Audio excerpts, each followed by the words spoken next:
विटा शहरात स्वतःचं घर घ्यायचं आहे, स्वतःचा व्यवसाय करायचा आहे, मग विचार कसला करताय? विटा कराड हायवे लगत विवेकानंद नगर बसस्टॉप समोर साकारते विट्यातील सर्वात मोठे शॉपिंग कॉम्प्लेक्स, ज्यामध्ये असतील 45 शॉप्स, 15 ऑफिसेस आणि तब्बल 42 फ्लॅट्स, तेही स्वतंत्र पार्किंगसह. मुंबई पुण्यासारखे जीवन जगताना आपण अनुभवाल वॉकिंग ट्रॅक, मंदिर, गार्डन, जिम, स्विमिंग पूल, 24 तास सतर्क सिक्युरिटी, CCTV कॅमेरे, बेसमेंट पार्किंग व अन्य बऱ्याच सोयीसुविधा. चला तर मग आजच आपले बुकिंग निश्चित करा. आमचा पत्ता डायमंड आर्केड, कराड रोड, विटा. संपर्क राजू पाटील किर्दत 93 222 68 103 व हनुमंत किर्दत 930 983 94 77.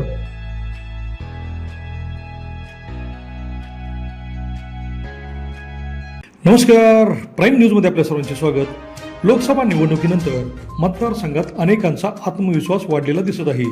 अपक्ष उमेदवार विशाल पाटील यांनी अनपेक्षितपणे विजय मिळवल्यानंतर खानापूर आटपाडीत उमेदवारीच्या स्पर्धेत असलेल्या दिग्गज उमेदवारांनाच पारे गावातील महादेव साळुंके यांनी थेट आव्हान निर्माण करीत जनतेनेच आपल्या नावाची चर्चा सुरू केली असून सर्व स्तरातून आपल्याला उत्स्फूर्त पाठिंबा मिळत आहे. गावातीलच माजी सरपंच, चेअरमन यासारख्या अनेकांनी आपल्या नावाला पाठिंबा दिल्याचे सांगत आपली उमेदवारी चेष्टेत नेऊ नका असे म्हटले आहे. मतदारसंघातील दिग्गज उमेदवारांच्या ऑफिसमध्ये सुद्धा आपल्याच नावाची चर्चा असून त्यांनी माझ्या उमेदवारीची धास्ती घेतली असल्याचेही त्यांनी सांगितले. त्यामुळे जिकडे तिकडे भावी आमदार महादेव साळुंके यांच्या नावाची चर्चा होत आहे. प्राईम न्यूज स्टुडिओमध्ये येऊन त्यांनी तमाम मतदारसंघाला माझी उमेदवारी कशासाठी आहे यावर मुलाखत दिली. त्यामुळे भावी आमदार महादेव साळुंके यांची मोठी चर्चा मतदारसंघात होत आहे. पाहूयात काय म्हणाले ते. मी पारेगावच्या शेतकरी सामान्य कुटुंबातला युवक असून माझे प्रत्येक ग्रामीण भागात ठळक लोकांचा जनसंपर्क माझा मोठा आहे. माझे संघटन माझ्याकडे भरपूर आहे. मतदारसंघात माझ्या नावाची चर्चा भरपूर असल्यानं मी निवडणूक उतरावं अशी लोकांचीच इच्छा आहे आणि लोकांनी मला सहकार्य करायचं ठरवलं तर मी निवडणूक लढवणारच. मतदारसंघातून साधारणतः तुम्हाला कशा पद्धतीने कुठून पाठिंबा भेटतोय? मतदारसंघात अशी अवस्था झाली आहे की गारडी गटातून एक उमेदवार असल्यामुळे, नागवेडी गटातून एक उमेदवार असल्यामुळे, विट्यातून एक उमेदवार असल्यामुळे मतदारसंघातील लोकांना नवीन चेहरा मतदारसंघात पाहिजे, ज्याचा संपर्क प्रत्येक गावात असावा. असा जे बाबा जो भावनी गटात चालला पाहिजे, जो लेंगरे गटात चालला पाहिजे, जो खानापूर गटात चालला पाहिजे. अशा परिस्थितीत माझ्या नावाची चर्चा मतदारसंघात चालू झाली. मला बी आश्चर्याचा धक्का बसला. मी सामान्य कुटुंबातला माणूस आणि लोकांनी मला उत्स्फूर्त प्रतिसाद चालू केला आहे. लोकांनीच माझा प्रचार चालू केला आहे. मला मतदारसंघातून माझी उमेदवारी झाली तर मला आपल्या विसापूर सर्कलमध्ये माझी मोठ्या प्रमाणात चर्चा चालू आहे. माझा आटपाडीतनं अनेक लोकांचा मला पाठिंबा येतो आहे. मतदारसंघातील अनेक मोठ्या लोकांचा माझ्याशी संपर्क चालला आहे. अनेक पक्षांचा मला अंतर्गत माझ्याशी संपर्क सगळ्यांचा साधला आहे. नागवेडी गटातला एक मोठा नेता माझ्याबरोबर आहे. अनेक मतदारसंघातले भावनी गटातला एक मोठा नेता माझ्याबरोबर आहे. आटपाडी तालुक्यात सर्वसामान्य जनतेकडनं मला अनेक लोकांचे फोन येतात मतदारसंघातनं. कमीत कमी 50-60 गावचे मला रोज फोन आहेत मतदारसंघातनं. लोकांची मागणी इतकी वाढली आहे. मी सामान्य माणसाची एवढी हवा व्हावी ह्यानं मला आश्चर्याचा धक्का बसला. आणि आपल्या जे भागातले गला व्यावसायिक बाहेर आहेत, पूर्ण देशभर आहेत, त्या गला व्यावसायिकांचा मला सगळ्यांचा संपर्क येतोय. सगळे माझे स्टेटस ठेवत आहेत, सगळे प्रचाराला लागलेत. अनेक भागातनं गलाई बांधव माझा स्वतः प्रचार करायला लागलेत. अनेक गलाई बांधव मला आर्थिक मदत देऊन उभा करण्यासाठी तत्पर झालेत. अशी मतदारसंघातल्या परिस्थिती आहे सध्या. आता मला एक सांगा, मतदारसंघात एवढे दिग्गज उमेदवार आता चर्चेत असताना तुमच्या नावाची चर्चा अशी समोर काय येते? कारण ह्या दोन घराण्यांना जनता कटाळलेली आहे. एक नवीन उमेदवार, नौका उमेदवार पाहिजे लोकांना, अशी लोकांची मागणी आहे. त्या लोकांच्या मागणीतनं माझं नाव काही NGOने सर्वे केला. त्या सर्वेतनं की हा माणूस व्यक्ती गेला तर ग्रामीण भागात त्याची चांगला दांडगा जनसंपर्क असल्यामुळं आणि विटे शहरात त्याचा दांडगा संपर्क असल्यामुळं, आटपाडीत चांगलं कॉन्टॅक्ट असल्यामुळं माझं नाव चर्चेत आलं. माझं नाव चर्चेत हा विचार लोकांच्या मनात कसा आला, NGOच्या लक्षात कसा आला, हे मला सुद्धा, मी एक साधा घराचा सामान्य शेतकरी कुटुंबातला युवक, पण मला लोक होऊन सांगतात तुम्ही आमदारकीला उभा राहा, अशी परिस्थिती आहे मतदारसंघात आता. या दोन नेत्यांना लोक कंटाळले असं म्हणतात. काय कारण आहे त्यांना कंटाळण्याचं? त्यांना घराणेशाहीला लोक कंटाळलेत. त्यांना एक हौस झाली आहे, माझा बाप आमदार होता आणि मलाही आमदार करा, असे एक त्यांचे प्रचाराची त्यांची ठेवण झाल्या. लोकांच्या प्रश्नांच्याकडे त्यांचे दुर्लक्ष झालंय. आज वीज बिल भरमसाठ, प्रत्येक घरात वीज बिल भरमसाठ येत आहे.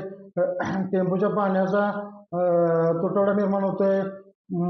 माझं विषय असं आहे, मी जर लोकांनी मला मदत केली, लोकांनी मला जर आमदार केलं, तर या टेंबूला जो पाणीपट्टी आहे, ती पाणीपट्टी मी विनाशुल्क पाणीपट्टी होईल. लोकांना, शेतकऱ्यांना विनाशुल्क पाणी मिळेल, त्याच्यासाठी मी प्रयत्न करणार आहे. ह्या घरचं लाईट बिल असू द्या, शेतीपंपाचं लाईट बिल असू द्या, घरगुती लाईट बिल असू द्या, हे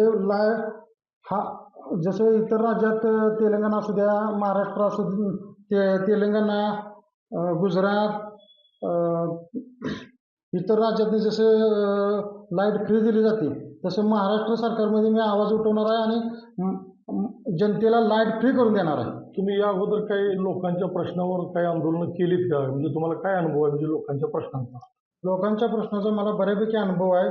अनेक चळवळीत मी भाग घेतलेला आहे. अनेक लोकांच्या प्रश्नासाठी मी अनेक चळवळीतनं मी भाग घेतलेला आहे. मराठा मोर्चातनं मी भाग घेतलेला आहे. अनेक छोट्या मोठ्या चळवळीतनं मी सहकार्य सामील असतो.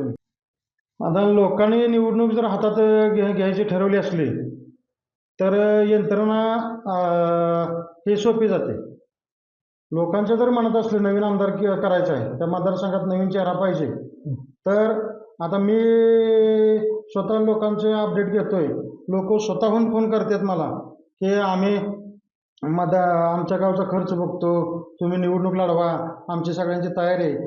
असे प्रत्येक गावातनं मला माणसं उत्स्फूर्त पैसे पण द्यायला तयार आहेत आणि मदत पण करायला तयार आहे. तुम्ही ज्या पारी गावातून येता त्या गावातून तुम्हाला कशा पद्धतीने सपोर्ट आहे? कारण आता पारेगाव माझं 100% माझं गाव पाठीमागं आहे.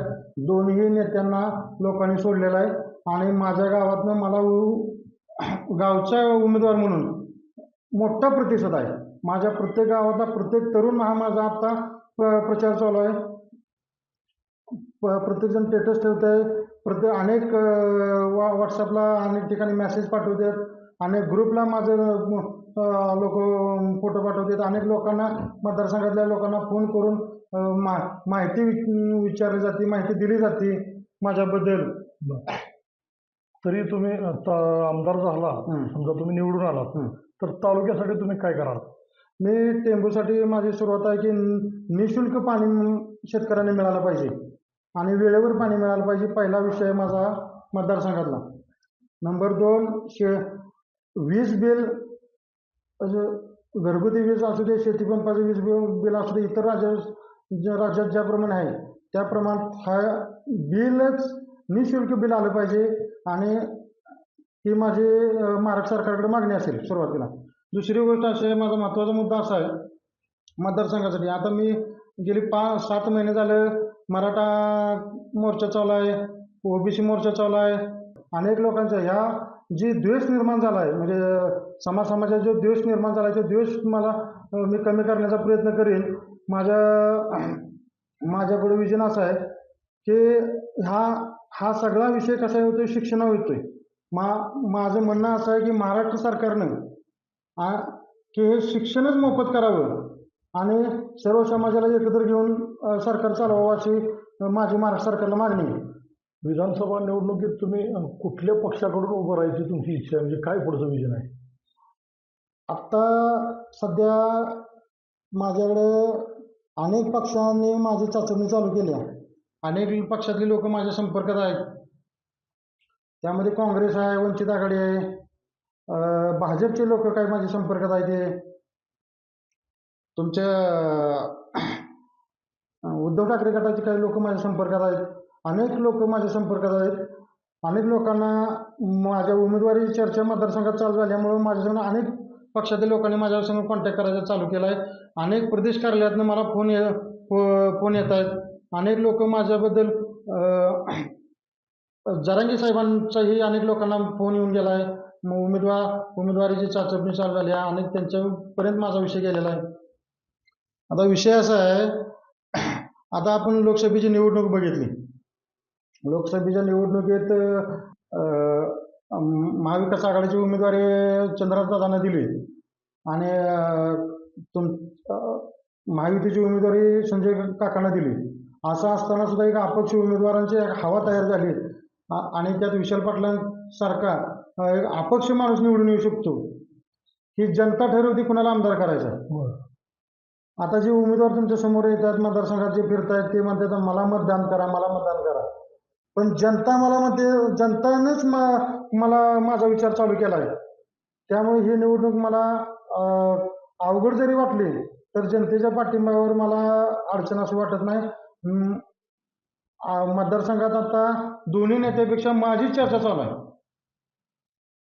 माझ्या गावासाठी मी युवक कार्यकर्त्यांना रोजगार उपलब्ध करून देण्याची माझे विचार आहेत. अनेक लोकांनी माझ्या गावातल्या कार्यकर्त्यांचा वापर करून घेतला. माझ्या लोकांचे पैसे निवडणुकीत घेते, माझ्या लोकांचा वापर करून घेतला. ह्या सगळ्यात मोठी माझी शोकांतिका आहे. आणि युवकांच्या हाताला काम देणे हे माझं मुख्य ध्येय आहे.